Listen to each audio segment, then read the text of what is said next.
அஸ்ஸலாமு அலைக்கும் வரமத்துல்லாஹி வபரகாத்து. வணக்கம். தமிழ் முஸ்லிம் சிங்கள மக்கள் என்று புட்டும் தேங்காவும் போல் பின்னி புனைந்து இந்த இலங்கை திருநாட்டில தமிழ் முஸ்லிம்களின் உறவென்பது புட்டும் தேங்காவும் போல் பின்னி புனைந்து வாழக்கூடிய நாட்டில இந்த நாட்டிலே ஒரு இனவாதி ஒன்று உருவாகி கொண்டிருக்கிறான். வைரஸ் கிருமி ஒன்று வளர்ந்து வந்து கொண்டிருக்கிறான். இவன் இந்த சமுதாயத்துக்கு இந்த நாட்டுக்கும் ஒரு சாவக்கேடாக வைரஸாக வளர்ந்து கொண்டிருக்கிறான்.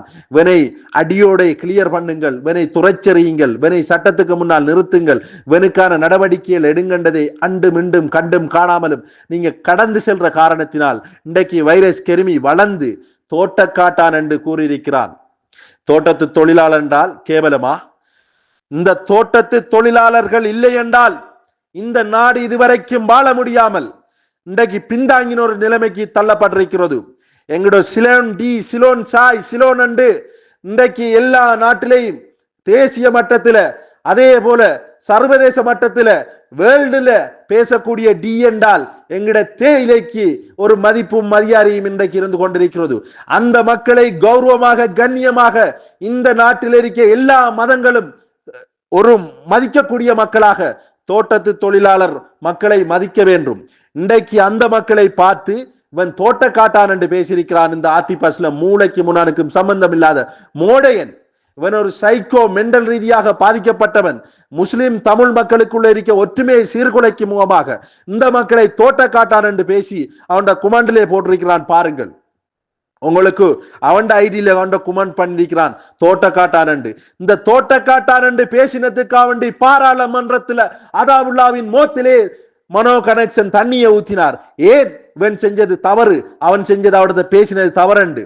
அதே போலதான் தோட்ட தொழிலாளர் மக்களை மதிக்கக்கூடிய மக்களாக எல்லா மதங்களும் இருக்க வேண்டும்.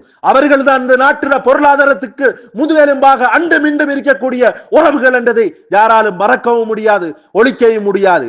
அப்படிப்பட்ட மக்களை கேவலமாக பேசிக் கொண்டிருக்கிறான் தோட்டக்காட்டான் என்று. இந்த தோட்டக்காட்டான் என்ற பொறுமதி தெரியுமா இந்த சைக்கோ மெண்டலுக்கு? வேறப்போல ஒன்று ரெண்டு வைரஸ்களால் இந்த நாட்டிலே இனவாதம் உருவெடுத்து ஆடிக்கொண்டிருக்கிறது.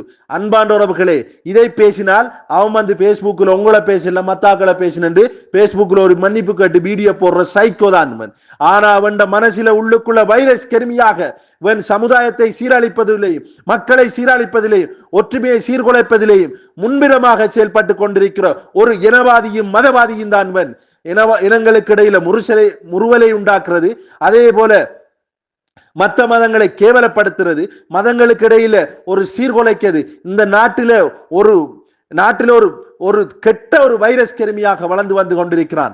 அன்பான உறவுகளே, இவனுக்கான நடவடிக்கை இந்த நாட்டிலே எடுக்கப்பட வேண்டும். தமிழ் மக்கள் அதிகூடியமாக இவனுக்கு பணம் போடுறியல், இவன் சோத்து பார்சல காட்டி பிச்செடுக்கிறதுக்காக வேண்டி லண்டன், பிரான்ஸ், ஜெர்மனில இருந்து இவனுக்காக வேண்டி யாரும் தமிழ் மக்கள் பணம் போட வேண்டாம்.